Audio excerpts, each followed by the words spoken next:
আজ যাচ্ছি কলকাতার হাতিবাগানের ফেমাস অ্যান্ড ট্রেন্ডি রেস্টুরেন্টে খেতে, তার সাথে সাথে দিদির বিয়ের টুকটাক কেনাকাটি করতে। নমস্কার, আমি দেবলীনা। আমার চ্যানেল সিম্পল লিনাতে আপনাদের আরও একবার স্বাগত জানিয়ে আজকের ব্লগটা শুরু করতে চলেছি।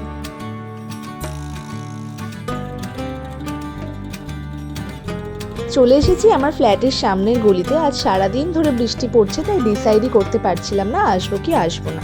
আমি ছিলাম কৃষ্ণনগরে মামা বাড়িতে, আর বোন কলকাতাতেই ওর কলেজে ছিল। ও বলছে সামনের দুদিন নাকি একটু ব্যস্ত থাকবে, সময় পাবে না, তাই আজকেই আসতে হবে। তাই ডিসাইড করলাম আজই যাব। তাই আমি আর মাসির মেয়ে ট্রেন ধরে চলে এলাম কলকাতা। ফ্ল্যাটে গিয়ে 10 মিনিটও বসার সময় পাইনি, খুব তাড়াতাড়ি রেডি হয়ে বেরাতে হয়েছে। তার একটাই কারণ হলো সবারই খুব খিদে পেয়ে গিয়েছিল, তাই ঝটপট রেডি হয়ে একটা উবের বুক করে বেরিয়ে পড়েছি।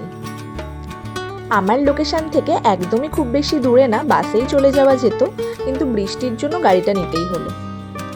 আর এই যে আমার ইউনিভার্সিটি, এখানে 2 বছর এত তাড়াতাড়ি কাটিয়ে ফেললাম।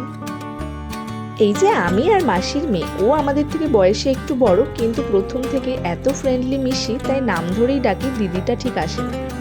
আমরা চলে এসেছি বোনকে নিতে ওর হোস্টেলে। ও বৃষ্টির কারণে বেরাতে পারেনি, তাই গাড়িটা এভাবেই বুক করা হয়েছে যে ওকে তুলে আমাদেরকে রেস্টুরেন্টে ড্রপ করে দেবে। এখন বৃষ্টিটা একটু কমেছে, সারাদিন একভাবে বৃষ্টি হলে না একদম ভালো লাগে না, আর তার মধ্যে যদি আবার কোথাও বেরানোর থাকে। আর এটাই হলো আমাদের গার্লস গ্যাং। যদিও এখানে 2জন মিসিং আছে, একজনের লাস্ট ইয়ারে বিয়ে হয়ে গেছে আর একজনের এই ইয়ারে বিয়ে হবে। পৌঁছে গেছি আমাদের বহু প্রতীক্ষিত রেস্টুরেন্ট কাস্তুরিতে। কদিন ধরেই ইনস্টাগ্রাম ফেসবুক খুললেই এই রেস্টুরেন্টের রিল এত সামনে আসছিল, তাই বোন আগে থেকেই শেয়ার করে রেখেছিল যাবো জন্যে। আর এই রেস্টুরেন্ট আরও ট্রেন্ডে আসার একটা কারণ হলো এখানে 131 টাকায় নাকি খাবারের রেসিপি পাওয়া যাচ্ছে। এই দেখেই সবাই ছুটে আসছে, সেরকম আমরাও এসেছি।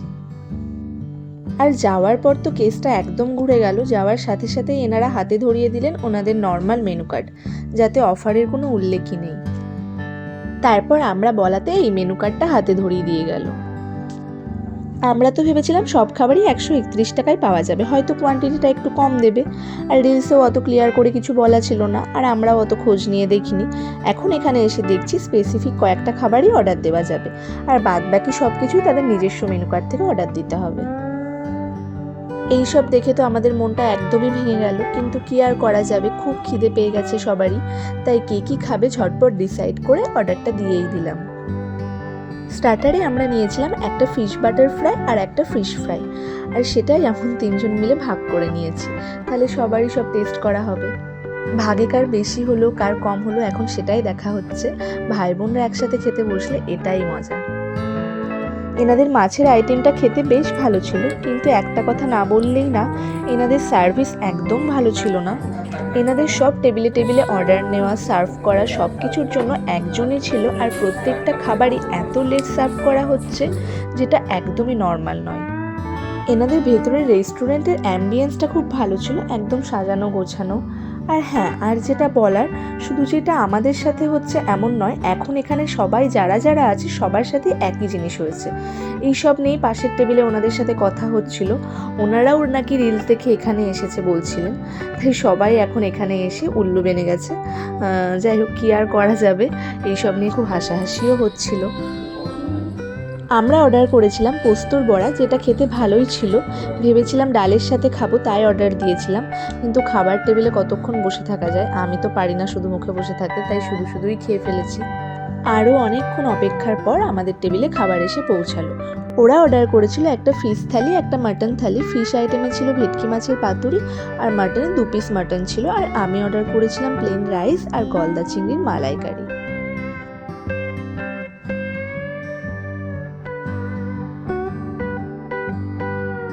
আমি ইচ্ছা করে থালি অর্ডার করিনি, যেহেতু ডাল আলু ভাজা আমরা শেয়ার করেই খেয়ে নিতে পারবো।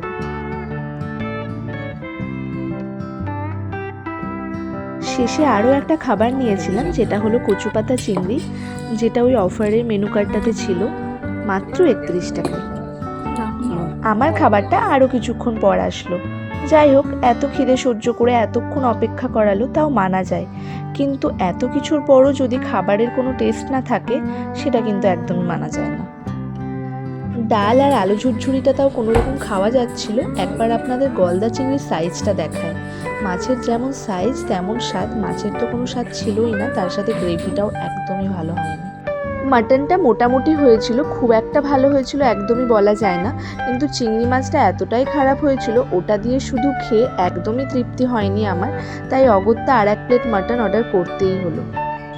যেই আশা নিয়ে গিয়েছিলাম সেটা তো একদমই পূরণ হলোই না, তার সাথে সাথে অনেক টাকাও নষ্ট হলো। খাবারের দাম অনুযায়ী কোয়ালিটি একদমই ভালো ছিল না।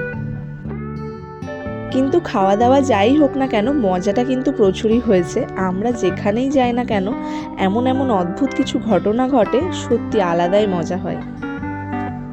আপনারা যদি কেউ কস্তুরীতে গিয়ে থাকেন তাহলে আপনাদের এক্সপিরিয়েন্স কেমন হয়েছিল অবশ্যই কমেন্টে শেয়ার করবেন। আর আমার ওভারঅল এক্সপিরিয়েন্স তো আপনারা বুঝেই গিয়েছেন, আর নতুন করে কিছু বলার নেই। যাই হোক, খাওয়া দাওয়া কমপ্লিট হয়ে গেছে, এবার বিল মিটিয়ে যাব মার্কেটে। এখন আবার একটু একটু বৃষ্টি হচ্ছে। এবার বেরিয়ে চলে এসেছি খাদিমে। এখানে অনেক ভ্যারাইটি পাওয়া না গেলেও কালেকশন এনারা বেশ ভালোই রাখেন। আমার একটা হিল নেওয়ার ছিল,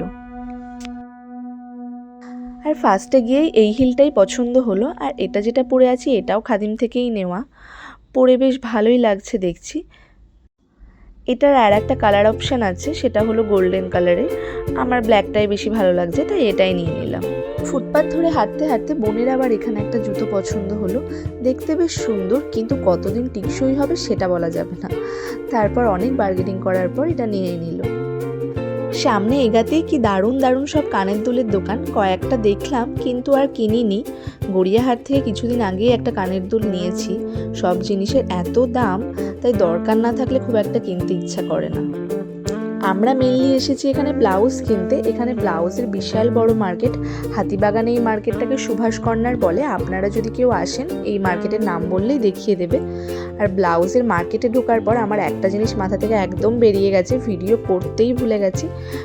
তার মেন কারণ হচ্ছে শরীরটা এত টায়ার্ড ছিল, আর তার সাথে সাথে এত ভিড় ছিল, মাথা থেকেই বেরিয়ে গেছে। বেরানোর সময় বোন ও দিদার জন্য গোপালের ড্রেস নিচ্ছিল, কি কিউট কিউট দেখতে ড্রেসগুলো। আর আমিও বেরানোর সময় একটা সুন্দর চুড়ি নিয়েছি, তাই এখন বাড়িতেই দেখাচ্ছি ব্লাউজ আর চুড়িটা। একদম রয়্যাল ব্লু কালারের এই ব্লাউজটা, আর তার সাথে জরির কাজ করা। আর এই গুলগুলিটাও ওখান থেকেই নিয়েছি, জোড়া 100 টাকা নিয়েছে, আর ব্লাউজটা নিয়েছে 450 টাকা। আর ব্লাউজের পিকটা কিন্তু খুব সুন্দর, এটা দিদির বিয়েতে পরবো বলে নিয়েছি। আর ওখান থেকেই অল্টার করে দিয়েছে, তার জন্য এক্সট্রা কোনো চার্জ নেয়নি। আর ওই অল্টার করতে গিয়ে আমার মনে পড়ছে ভিডিও করতেই ভুলে গিয়েছি। আর এই যে এটা হলো চুড়ি, এটাও একটা চুড়িদারের সাথে ম্যাচিং করে নিয়েছি। আজ সারাদিন ধরে বৃষ্টি, তাই বেরানোর সময়ও গাড়ি পেতে খুব সমস্যা হচ্ছিল। অবশেষে একটা অটো পাওয়া গেছে। আমরা এখন যাচ্ছি একটা দাদুর ফ্ল্যাটে, সেখানে তারা থাকে না, মাঝে মধ্যে দরকারে আসে। আর আমার ফ্ল্যাটে যাচ্ছি না কারণ সেখানে রুমমেট আছে, তাই 4 জন শুতে প্রবলেম হবে, তাই এখানেই এলাম। এখানে 2 BHK ফ্ল্যাট, তার সাথে একদম সব কিছু সাজানো। যেহেতু এখানে দাদুরা মাঝে মধ্যেই আসে, তাই সব কিছুই আছে।